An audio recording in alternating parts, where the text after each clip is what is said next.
నెల్లూరు జిల్లా సింహపురిలో ఎస్ఐఆర్ చుట్టూ నడుస్తున్న పాలిటిక్స్ ఒక్కసారిగా హీట్ ఎక్కాయి. మంత్రి నారాయణ ఇన్వాల్వ్మెంట్ తో ఎస్ఐఆర్ ప్రక్రియ కూటమికి ఫేవర్ గా నడుస్తోందని మొత్తుకుంటోంది విపక్ష వైసీపీ. ఇవిగో ఆధారాలు అంటూ ప్రజల ముందు పెడుతోంది. అటు కూటమి ప్రభుత్వం మాత్రం అంతా ట్రాష్ అని కొట్టిపడేస్తోంది. అలా ఎలా సాధ్యం? ఇదో రాజకీయ అస్త్రం అంటూ కౌంటర్లు ఇస్తోంది.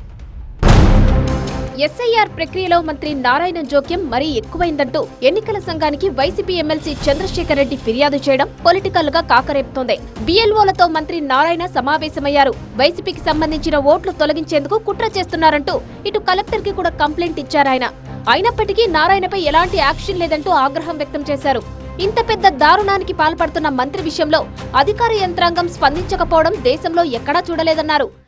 నారాయణ గారు ఆయన మీటింగ్స్ పెట్టడం బిఎల్ఓలతో కమిషనరేట్లో పక్కన కమిషనర్, మేయర్, డిప్యూటీ మేయర్ వీరందరి సమక్షంలో ఆయన సమావేశాన్ని ఏర్పాటు చేసి వారికి డైరెక్షన్స్ ఇవ్వడం, ఇవన్నీ కూడా ఎలక్షన్ కమిషన్కి విరుద్ధమైనటువంటి చర్యలు. ఎక్కడ కూడా రాజకీయ నాయకులు ఈ వ్యవస్థలో ఎన్నికల వ్యవస్థలో ఎన్నికలకు సంబంధించినటువంటి ఏర్పాట్లలో వారు ఇన్వాల్వ్ కాకూడదు. మరి నారాయణ గారు ఎక్కడా లేనట్లుగా బిఎల్ఓలతో సమావేశం ఏర్పాటు చేయడం, దానికి సంబంధించి వాళ్ళకి డైరెక్షన్స్ ఇవ్వడం కూడా జరిగింది. మేము ఆ రోజే కలెక్టర్ గారి దృష్టికి కూడా తీసుకెళ్ళాం. వాటన్నిటి కూడా ఆయనకు ఫార్వర్డ్ చేయడం జరిగింది. ఆయన మాకు మాట ఇచ్చారు, ఇది తప్పే, ఇలా చేయకూడదు, ఇది అత్యుత్సాహం, ఖచ్చితంగా యాక్షన్ తీసుకుంటామని చెప్పారు. ఆ యాక్షన్ ఏం తీసుకున్నారో తెలియదు, కానీ ఒకటైతే బయట వచ్చింది, షోకాజ్ నోటీస్ ఇచ్చినారు అని. షోకాజ్ నోటీస్ ఇచ్చి యాక్షన్ తీసుకుంటాము అని ఈ రోజుకి కూడా ఆ యాక్షన్ అనేది ఏంటో తెలియట్లా. మాజీ మంత్రి కాకాణి సైతం నారాయణ తీరుపై మండిపడ్డారు. మంత్రిని వెంటనే బర్తరఫ్ చేయాలని డిమాండ్ చేశారు. వచ్చే ఎన్నికల్లో గెలవలేరన్న భయంతో సర్ ప్రక్రియలో ఇన్వాల్వ్ అవుతున్నారని విమర్శలు గుప్పించారు. వైసీపీకి చెందిన వారి ఓట్లను తొలగిస్తే రచ్చ రచ్చే అంటున్నారు. వ్యవహారం తేడా వస్తే అధికారులందరి కార్యాలయాలను ముట్టడిస్తామని హెచ్చరించారు.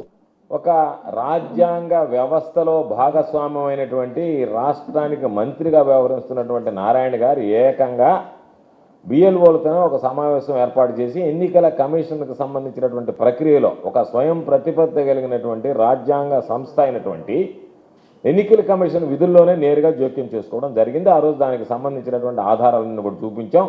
మేమడిగేది, నువ్వు ఏ హోదాలో వెళ్ళి వాళ్ళందరినీ ఇన్ఫ్లుయెన్స్ చేయడానికి, వాళ్ళని ప్రలోభాలకు గురి చేయడానికి నువ్వు ఆ సమావేశం ఏర్పాటు చేసావు. అసలు ఆ సమావేశం ఏర్పాటు చేసేటువంటి హక్కు నీకుందా?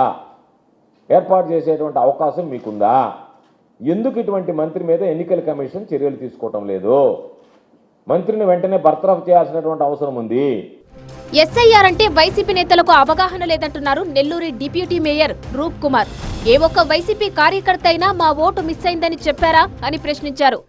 ఎక్కడ కూడా నారాయణ సార్ గారు ఈ ఎస్ఐఆర్ ప్రక్రియలో మీరు ఈ విధంగా చేయండి, అవుట్ ఆఫ్ ద వే చేయండి, వైఎస్ఆర్ కాంగ్రెస్ పార్టీ వాళ్ళు ఓట్లు తీసేయండి అనే మాట పదం నారాయణ సార్ నోట్లో ఈ రోజు దాకా రాలా, భవిష్యత్తులో కూడా రాబోదని చెప్పి ఈ సందర్భంగా తెలియజేస్తున్నాం. ఎక్కడ అర్హుడైనటువంటి ఏ ఒక్క ఓటు తొలగించబడదు. ఏ ఒక్క వైఎస్ఆర్ కాంగ్రెస్ పార్టీ కార్యకర్త అయినా, ఏ వైఎస్ఆర్ కాంగ్రెస్ పార్టీ సానుభూతి పరుడైనా నాకు ఎన్యూమరేషన్ ఫారం ఇవ్వలేదు, నాకు ఎన్యూమరేషన్ ఫారం అందలేదు అని ఎవడైనా చెప్పాడా అని చెప్పి అడుగుతున్నా. ఉంటే చెప్పండి. డిజిటలైజేషన్ ఎన్యూమరేషన్ ఫారం తీసుకున్న తర్వాత నా ఫారం తీసుకొని డిజిటలైజేషన్ ఆ బిఎల్ఓ చేయలేదు అని ఏ వైఎస్ఆర్ కాంగ్రెస్ పార్టీ నాయకుడైనా, ఏ వైఎస్ఆర్ కాంగ్రెస్ పార్టీ కార్యకర్త అయినా, ఏ వైఎస్ఆర్ కాంగ్రెస్ పార్టీ సానుభూతి పరుడైనా చెప్పాడా?